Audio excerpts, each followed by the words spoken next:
नमस्कार, good morning, बहुत स्वागत है आपका। आप देख रहे हैं स्पेशल रिपोर्ट और मैं हूं आपके साथ आयुषी नेगी। और बुलेटिन की शुरुआत बड़ी खबर के साथ करेंगे। जम्मू कश्मीर के कुपवाड़ा में घुसपैठ की कोशिश को नाकाम किया गया है। सुरक्षा बलों और घुसपैठियों के बीच मुठभेड़ भी हुई, जिसके बाद इलाके में सुरक्षा बलों ने सर्च ऑपरेशन चला रखा है। बड़ी खबर, घुसपैठ की कोशिश को नाकाम किया गया है एक बार फिर से सेना की तरफ से। और आसिफ, इस खबर पर और ज्यादा जानकारी मिलेंगे। आसिफ, और क्या जानकारी इस मुठभेड़ पर? आशी, देखिए, ये घुसपैठ की कोशिश देर रात को कुपवाड़ा के गुगलडारा इलाके में हुई थी। सीमा के इस इलाके में सुरक्षा बलों को पहले से जानकारी थी कि घुसपैठ की एक कोशिश हो सकती है, जिसके बाद यहाँ पे अतिरिक्त सुरक्षा बलों की तैनाती भी हुई थी। और रात के दौरान सीमा पर लगी बाड़ के पास कुछ हलचल देखी गई, जिसके बाद ही यहाँ पे सुरक्षा बलों ने जो घुसपैठे थे उनको ललकारा और दोनों ओर से गोलीबारी भी हुई। रात का समय था, अंधेरे के कारण जो है घुसपैठिए थे वो इस इलाके में फैल गए हैं, जिसके बाद यहाँ पर अभी भी ऑपरेशन जारी है। सुरक्षा बलों का ये कहना है कि इस इलाके में चप्पे चप्पे पर खंगाला जा रहा है कि ये सुनिश्चित करने के लिए क्या घुसपैठिए गोलीबारी के बाद वापस पाकिस्तानी नियंत्रण वाले इलाके में चले गए हैं या सीमा की बाढ़ पार करके भारतीय इलाके में आए हैं, इसीलिए यहाँ पे तलाशी अभियान चलाया जा रहा है। हालांकि अभी ये स्पष्ट नहीं है कि गोलीबारी में कोई घुसपैठिया मारा गया है या जख्मी हुआ है। जी ठीक है आसिफ, बहुत धन्यवाद आपका तमाम जानकारी देने के लिए। तो जिस तरीके से आसिफ जानकारी दे रहे थे, सर्च ऑपरेशन अभी भी इलाके में सुरक्षा बलों की तरफ से जारी है। और चलिए अब बात करते हैं चुनाव की। तो हरियाणा विधानसभा चुनाव के लिए आज वोट डाले जाएंगे। राज्य की सभी 90 सीटों पर एक ही चरण में वोट पड़ेंगे। वोटिंग की शुरुआत सुबह 7 बजे से होगी और शाम 6 बजे तक चलेगी। चुनाव में मुख्यमंत्री नायब सिंह सैनी, पूर्व मुख्यमंत्री भूपेंद्र सिंह हुड्डा, कांग्रेस प्रत्याशी विनेश फोगाट और जेजेपी के दुष्यंत चौटाला समेत 1031 उम्मीदवारों की किस्मत का फैसला होगा। इस बार के चुनाव में सत्ताधारी बीजेपी और विपक्षी कांग्रेस अकेले चुनावी मैदान में है। इंडिया नेशनल लोकदल और मायावती की अगुवाई वाली पार्टी बहुजन समाज पार्टी के बीच गठबंधन है। वहीं राज्य के पूर्व डिप्टी सीएम दुष्यंत चौटाला की जननायक जनता पार्टी और चंद्रशेखर की आजाद समाज पार्टी के बीच गठबंधन है। हरियाणा चुनाव में सत्ताधारी बीजेपी लगातार तीसरी बार हैट्रिक लगाने की कोशिश में है, तो वहीं कांग्रेस अपने 10 साल के सूखे को खत्म कर वापसी की उम्मीद कर रही है। और चलिए आगे बढ़ेंगे, प्रधानमंत्री नरेंद्र मोदी की बात करेंगे। पीएम मोदी आज महाराष्ट्र के 1 दिवसीय दौरे पर होंगे और इस दौरे में वो करीब 56,100 करोड़ रुपए की लागत की परियोजनाओं का उद्घाटन और शिलान्यास करेंगे। कृषि और पशुपालन क्षेत्र की प्रगति के लिए वाशिम में 23,300 करोड़ रुपए और ठाणे में शहरी गतिशीलता बढ़ाने के लिए 32,800 करोड़ रुपए की परियोजनाओं का शुभारंभ भी करेंगे। प्रधानमंत्री नरेंद्र मोदी करीब 9 करोड़ 4 लाख किसानों के खाते में 20,000 करोड़ रुपए की पीएम किसान सम्मान निधि की 18वीं किस्त भी जारी करेंगे। और एक और बड़ी खबर आपको बता दें, गाजियाबाद डासना देवी मंदिर के महंत यति नरसिंहानंद के विवादित बयान पर बवाल बढ़ता जा रहा है। दिल्ली के पास गाजियाबाद में केला भट्टा इलाके में लोगों ने हंगामा किया और यति नरसिंहानंद के खिलाफ नारेबाजी की। दूसरी तरफ बुलंदशहर में भी लोगों की तरफ से प्रदर्शन किया गया। आरोप यह है कि इस दौरान बुलंदशहर में लोगों ने पुलिस पर पथराव भी किया है। इसके अलावा राजस्थान के अलवर में भी लोगों का प्रदर्शन देखने को मिला है। तो बुलंदशहर में लोगों ने सड़कों पर उतरकर पुलिस पर पथराव किया, यह आरोप है। बुलंदशहर से हमारे सहयोगी अनुभव शर्मा की रिपोर्ट आपको दिखाते हैं।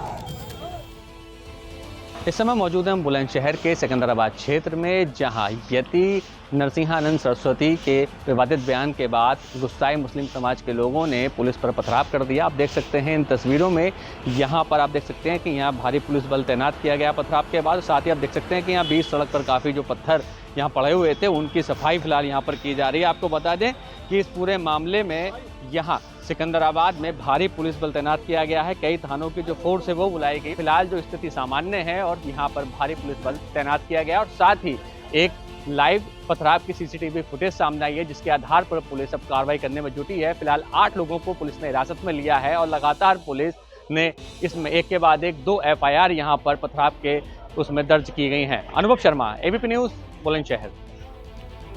तो गाजियाबाद के रासना के देवी मंदिर के महंत यति नरसिंहानंद गिरी के खिलाफ धार्मिक भावनाएं आहत करने का मामला दर्ज किया गया है। अब ये केस राजस्थान के अजमेर और गाजियाबाद में भी दर्ज किया गया है। महंत यति नरसिंहानंद गिरी पर धार्मिक भावनाओं को आहत करने का आरोप लगाया गया है। अजमेर में यति नरसिंहानंद के खिलाफ केस दर्ज हुआ है। लोगों में गुस्सा देखा जा रहा है। आरोप है कि धार्मिक भावनाएं उन्होंने आहत की है, जिसके खिलाफ जो लोग हैं वो प्रदर्शन कर रहे हैं और इसके खिलाफ अजमेर में मामला दर्ज किया गया है। साथ ही साथ गाजियाबाद में भी एक मामला दर्ज किया गया है।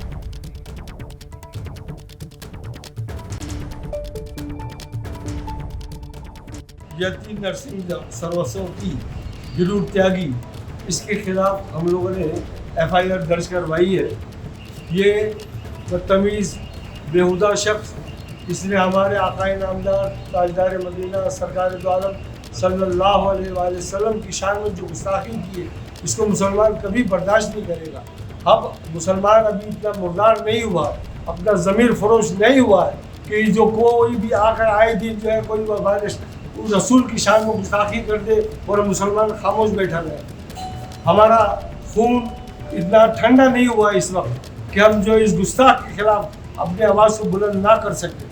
और चलिए आगे बढ़ते हैं, अब रुख करेंगे कुछ और खबरों का। बात करेंगे लेबनान की। तो लेबनान की सरकार ने यह दावा किया है कि इजराइल और हिजबुल्लाह के बीच एक साल की लड़ाई में देश भर में 2000 से अधिक लोग मारे गए हैं। ये दावा किया गया है लेबनान की तरफ से। इजराइल हिजबुल्लाह की जंग पर लेबनानी सरकार ने यह दावा किया है कि एक साल में 2000 से ज्यादा लोगों की मौत हुई है। जिस तरीके से लगातार जंग चल रही है और भीषण होती जा रही है, उस पर ये दावा लेबनान की सरकार की तरफ से किया गया है कि जब से ये जंग जारी है तब से देश भर में 2000 से अधिक जो लोग हैं वो मारे गए हैं। अभी भी जंग जारी है, लगातार एक दूसरे पर अटैक किया जा रहा है और इस बीच लेबनान सरकार ने यह दावा किया है कि अब तक इस जंग में 2000 से ज्यादा जो लोग हैं वो अपनी जान गंवा चुके हैं। तो इजराइल और हिजबुल्लाह की जंग पर लेबनान सरकार ने यह दावा किया है। लगातार जो जंग है वो और भीषण होती जा रही है और इस बीच जो लेबनान की सरकार है उन्होंने ये दावा किया है कि कई लोगों की जान अब तक इस जंग में जा चुकी है। इजराइल ने लेबनान में अपने हमले को और तेज कर दिया है। इजरायली सेना ने दावा किया है कि उसने पिछले 4 दिन में लेबनान में 2000 से अधिक सैन्य ठिकानों और 250 हिजबुल्लाह के लड़ाकों को ढेर कर दिया है। आईडीएफ ने दावा किया है कि उसने हिजबुल्लाह के 5 बटालियन कमांडर, 10 कंपनी कमांडर और 6 प्लाटून कमांडर को मार गिराया है। तो इजरायली सेना की तरफ से यह दावा किया गया है। लगातार इजराइल की तरफ से लेबनान को निशाना बनाया जा रहा है, हमले किए जा रहे हैं और इस बीच ये दावा किया है कि 4 दिन में लेबनान में 2000 से अधिक सैन्य ठिकानों को नष्ट कर दिया गया है।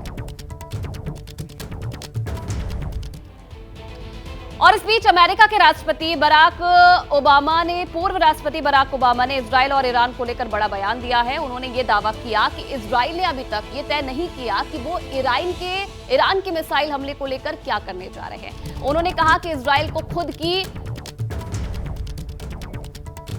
तो जो बाइडेन की तरफ से ये बयान सामने आया है, अमेरिका के राष्ट्रपति जो बाइडेन, जिन्होंने इजराइल और ईरान को लेकर बड़ा बयान दिया है। उन्होंने ये दावा किया है कि इजराइल ने अभी तक ये तय नहीं किया कि वो ईरान के मिसाइल हमले को लेकर क्या करने जा रहे हैं। उन्होंने ये कहा है कि इजराइल को खुद की रक्षा के लिए ईरान और हिजबुल्लाह के हमलों का जवाब देने का पूरा अधिकार है। The Israelis have not concluded what they're going to do in terms of a strike. No administration has helped Israel more than I have. None. And I think Bibi should remember that.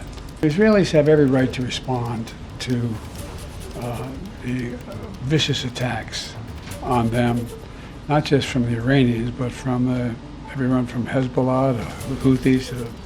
Anyway, and but the fact is that they have to be very much more careful about dealing with civilian casualties. We are doing.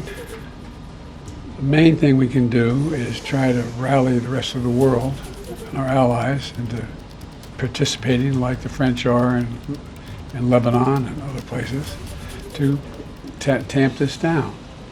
And but when you have proxies as irrational as Hezbollah and the Houthis, and it's a hard thing to determine. देश की राजधानी दिल्ली से करीब 4000 kilometre दूर है Lebanon की राजधानी Beirut, लेकिन हजारों किलोमीटर दूर आसमान से बरस रहा बारूद हिंदुस्तान के लिए भी बड़ी खबर बना हुआ है। और इस खबर की हर तस्वीर सबसे पहले एबीपी न्यूज आपको दिखा रहा है। इजराइल ने लेबनान की राजधानी में ताबड़तोड़ इतने बम दागे कि बेरूत दहल उठा। एक के बाद एक 11 मिसाइलों के हमले में इजरायली सेना ने जमीन के नीचे बने बंकर को खाक कर दिया। बेरूत में जिस बंकर पर बारूद की बारिश की गई, वहां जब एबीपी न्यूज के जाबाज रिपोर्टर जगविंदर पटियाल पहुंचे तो मंजर खौफनाक था।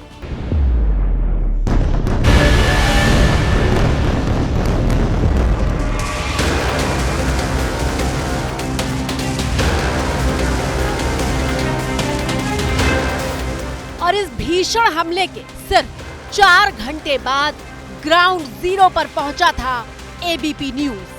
पहला अटैक ये किया गया है कि कैसे लेबनान के जरिए जिस आसमान से मौत बरस रही थी, वहां खड़े थे कैमरामैन अजीत चाको के साथ एबीपी न्यूज संवाददाता जगविंदर पटियाल। ये आग की लपटें अभी भी यहाँ ताजे तरीके से निकल रही हैं और इस अपार्टमेंट के बेसमेंट में कहते हैं कि एक बंकर था। इजराइल के अटैक के बाद हमले वाली जगह पर आग की लपटें उठ रही थी। चारों तरफ बारूद का धुआं दिखाई दे रहा था और धधकती हुई जमीन पर जब एबीपी न्यूज देश को बेरूत में बरसी मौत की रिपोर्ट दिखा रहा था, तभी वहां एक धमाके की आवाज सुनाई देती। इजराइल ने 2 तरह का अटैक किया है। पहला अटैक ये किया गया है कि कैसे लेबनान ग्राउंड रेड्स के जरिए संवाददाता जगविंदर पटियाल रिपोर्टिंग करते करते अचानक चौंक जाते हैं। कैमरामैन अजीत चाको के हाथ भी अचानक ब्लास्ट की आवाज सुनकर हिल जाते हैं।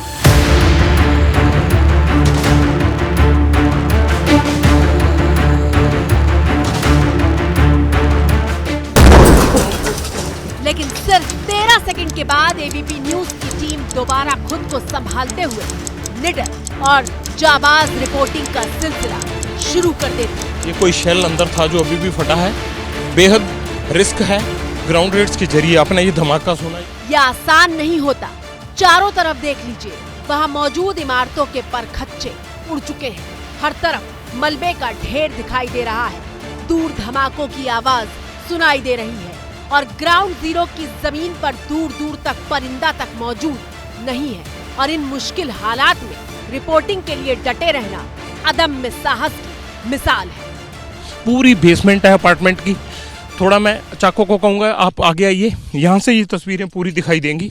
ये देखिए पूरी की पूरी बंकर और इस बेसमेंट में, अपार्टमेंट के बेसमेंट में अभी भी आग लगी हुई है।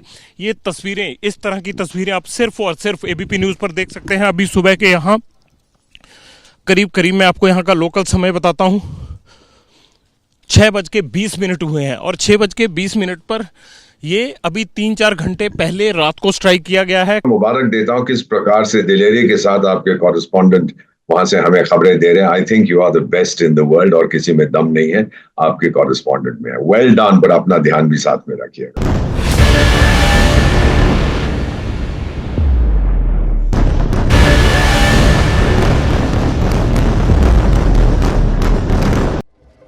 आपकी स्क्रीन पर मौजूद ये बेरूत का वो ठिकाना बताया जा रहा है जहां हिजबुल्लाह का होने वाला नया चीफ हाशिम सैफुद्दीन बंकर में बैठक कर रहा था। इजराइल की मीडिया रिपोर्ट्स के मुताबिक गुरुवार को आधी रात में इजराइल ने बेरूत पर ये भीषण हवाई हमले किए। हाशिम सैफुद्दीन ईरान समर्थित संगठन हिजबुल्लाह के वरिष्ठ अधिकारियों के साथ बैठक कर रहा था और ये जानकारी जब इजराइल की खुफिया एजेंसी और सेना को मिली तो ताबड़तोड़ 11 मिसाइलें दागी गई।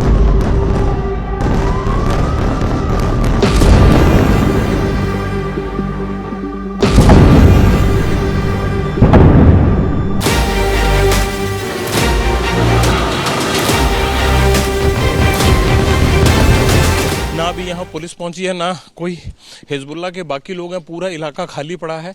हालांकि ये बहुत घनी आबादी वाला इलाका है और बहुत ज़्यादा आग का धुआं है। और इन तमाम चीज़ों को देखकर आप अंदाज़ा लगा सकते हैं कि इजराइल ने कितना भयंकर यहाँ पर एयर स्ट्राइक किया है। और उस एयर स्ट्राइक में हाशिम कहा जा रहा है कि मारा गया है। एबीपी न्यूज संवाददाता जगविंदर पटियाल इमारत के नीचे धधक रहे उस बंकर की तस्वीर दिखा रहे हैं, जिसके बारे में कहा जा रहा है कि यहीं पर हिजबुल्लाह का होने वाला नया मुखिया हाशिम सैफुद्दीन मौजूद था। ग्राउंड जीरो से सीधी रिपोर्ट देखिए। ये पूरा बंकर का वो इलाका है। ये जो इस साइड जो दिखाई दे रहा है, ये देखिए, ये जो बंकर का इलाका है, इस बंकर में कहा जा रहा है कि वो मौजूद था। मैं कहूँगा अपने कैमरामैन को कि थोड़ा नीचे आए, हम और दिखाते हैं कि किस तरह से इस पूरी बिल्डिंग को नष्ट किया गया है। ये बेहद जोखिम भरा है, लेकिन इन तस्वीरों से एक चीज़ साफ हो जाएगी कि जहाँ पर हाशिम सैफुद्दीन को निशाना बनाया गया है वही ये जगह है। देखिए, ये वो बंकर आप देख पा रहे हैं, नीचे आग लगी हुई है, पूरी बेसमेंट जल रही है। छत्तीसगढ़ में सुरक्षा बलों ने नक्सलियों के खिलाफ सबसे बड़ा ऑपरेशन चलाया है। दंतेवाड़ा नारायणपुर जिले के बॉर्डर पर सुरक्षा बलों और नक्सलियों के बीच मुठभेड़ चल रही है। मुठभेड़ में अब तक 30 नक्सलियों के मारे जाने की खबर है।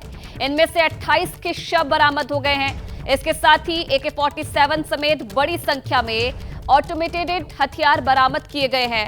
सुरक्षा बलों को खबर मिली थी कि जंगल में नक्सली किसी बड़ी वारदात को अंजाम देने की फिराक में है। सूचना मिलने के बाद फोर्स को मौके के लिए रवाना किया गया। जवानों को आता देख नक्सलियों की ओर से फायरिंग शुरू कर दी गई, जिसके बाद सुरक्षा बलों ने 30 नक्सलियों को ढेर कर दिया। सुरक्षा बलों और माओवादियों में मुठभेड़ हुआ है और जिसमें सर्चिंग में अभी तक 28 बॉडी मिलने की जानकारी है और कई हथियार उसमें मिले हैं, AK-47 वगैरह मिले हैं।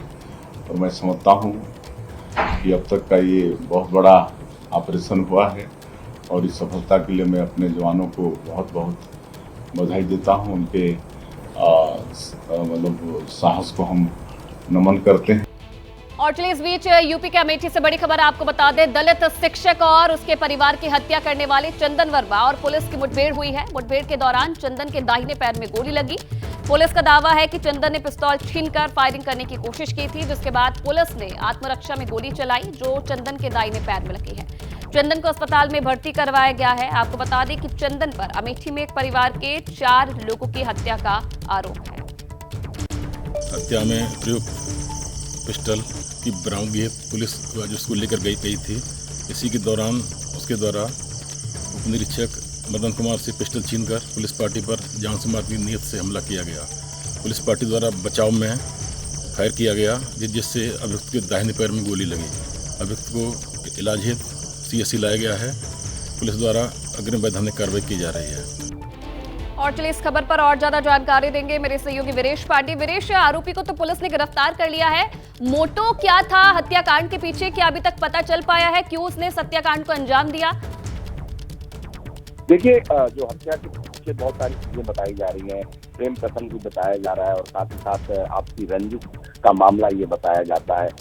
दलित शिक्षक सुनील कुमार के हत्या में और उसके परिवार की हत्या में जो आरोपी चंदन वर्मा है, उसे STF ने गिरफ्तार कर लिया था और STF ने गिरफ्तार करने के बाद उससे बरामदगी के लिए उसकी पिस्टल जिस पिस्टल से उसने हत्या की थी वो कहाँ है, जब वो उसके लिए ले जा रहे थे तभी इसने पिस्टल छीनकर पुलिस पर हमला किया, जिसके बाद मुठभेड़ हुआ और मुठभेड़ में उसके पैर में गोली लगी है। गोली लगने के बाद वो घायल हुआ है, उसे CHC में भर्ती कराया गया है और उससे पूछताछ और भी बहुत सारे पहलुओं पे की जा रही है, क्योंकि नृशंस हत्या है। अमेठी में एक ही परिवार दलित शिक्षक सुनील कुमार के 2 छोटे बच्चों की भी इसने हत्या की है, तो इसके पीछे और क्या क्या चीजें हो सकती हैं इसकी भी जानकारी पुलिस ले रही है। अभी बहुत सारी चीजें होगी। आज मुख्यमंत्री से भी मुलाकात करनी है, परिवार के लोग मिलेंगे, तो बहुत सारी इसमें चीजें और भी सामने बनकर आएंगी। बिल्कुल, बहुत धन्यवाद वीरेश तमाम जानकारी देने के लिए आपका।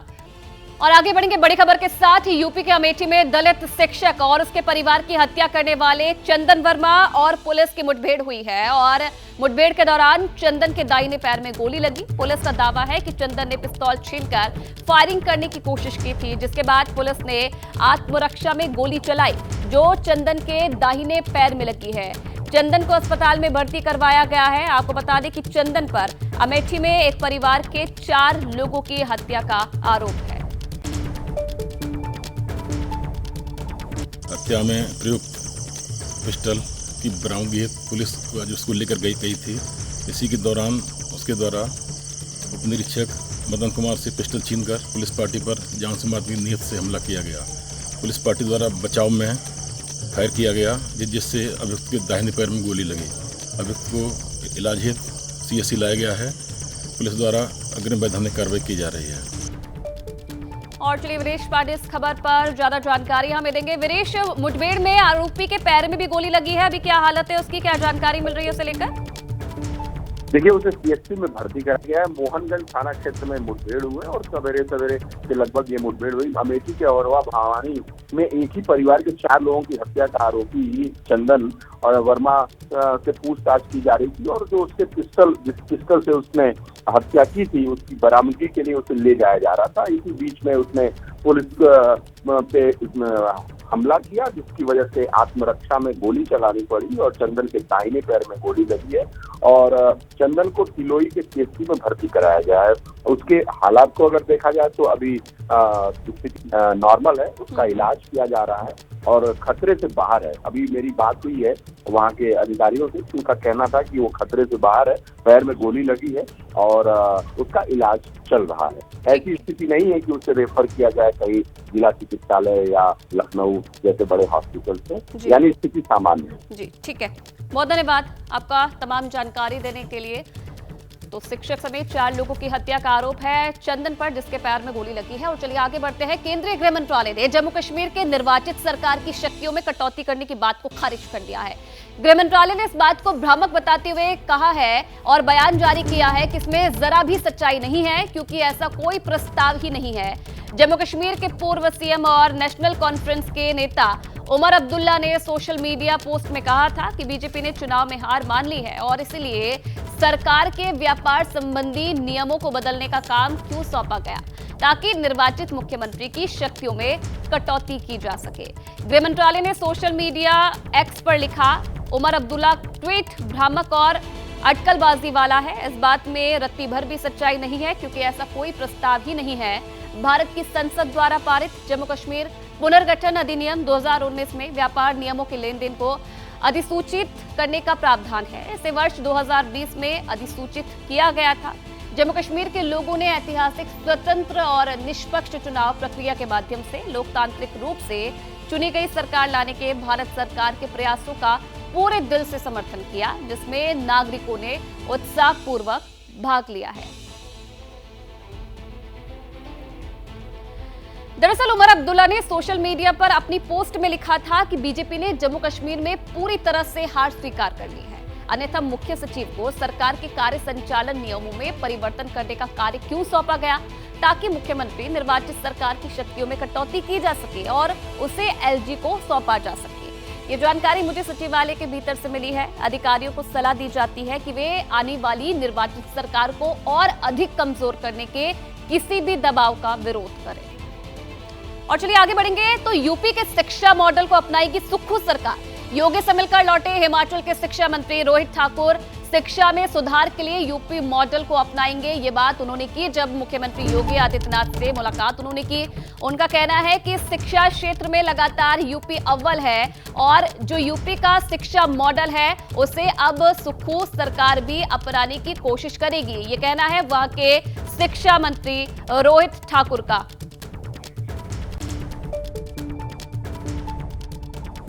प्रदेश जो हिमाचल पूरे भारतवर्ष का सबसे बड़ा आपका प्रदेश है, उसमें किस तरीके से हमारा एजुकेशन आगे बढ़ रही है, वहाँ की जो बेस्ट प्रैक्टिसेस है उसको हम कैसे प्रदेश में लाए और यहाँ की जो एक अच्छी शिक्षा की जगत में अच्छे कार्य हुए हिमाचल प्रदेश के, उसके बारे में परस्पर वहाँ के माननीय मुख्यमंत्री योगी जी से चर्चा हुई और इससे संबंधित आज हमने बैठक रखी है। और यूपी के बाद अब बात महाराष्ट्र की, जहां विधानसभा के डिप्टी स्पीकर नरहरि झिरवल ने मंत्रालय की तीसरी मंजिल से छलांग लगा दी, लेकिन वो किस्मत वाले थे, सुरक्षा जाल ने उन्हें जमीन पर गिरने से बचा लिया।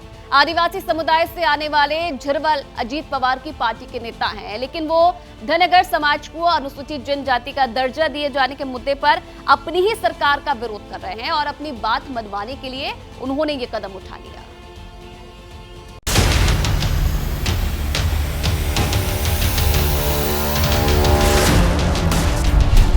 महाराष्ट्र विधानसभा के डिप्टी स्पीकर नरहरि झिरवल अपनी ही सरकार के फैसले से कुछ ऐसा भड़के कि मंत्रालय की तीसरी मंजिल से ही छलांग लगा दी। हालांकि सुरक्षा जाल ने गुरुत्वाकर्षण सिद्धांत की सत्यता परखने के लिए की गई झिरवल और उनके साथियों की तमाम कोशिशों पर पानी फेर दिया। ये तस्वीरें उस ऐतिहासिक छलांग के बाद की हैं। अजीत पवार की पार्टी एनसीपी के नरहरि झिरवल और उनकी ही पार्टी के हीरामन खोसकर समेत कई विधायक सेफ्टी नेट से मंत्रालय बिल्डिंग में सुरक्षित वापसी की जद्दोजहद कर रहे हैं। जो कुछ हुआ उसका एक एक फ्रेम कैमरे में कैद हो गया।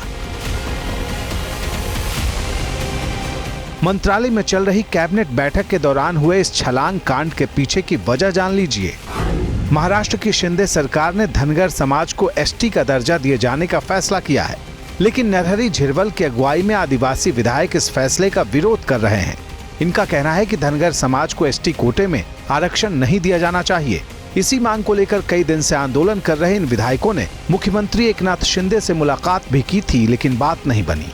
इसी से नाराज होकर नरहरि झिरवल समेत कुछ आदिवासी विधायकों ने पहले नारे लगाए। इसके बाद मंत्रालय की तीसरी मंजिल से सीधे छलांग लगा दी।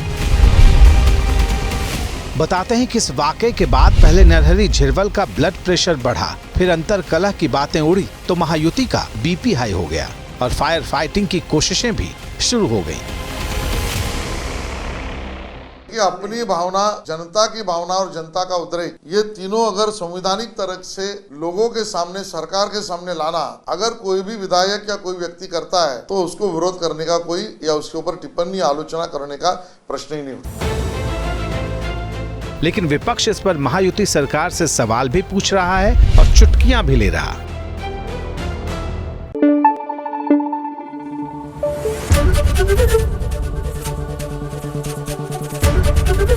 एबीपी न्यूज आपको रखे आगे।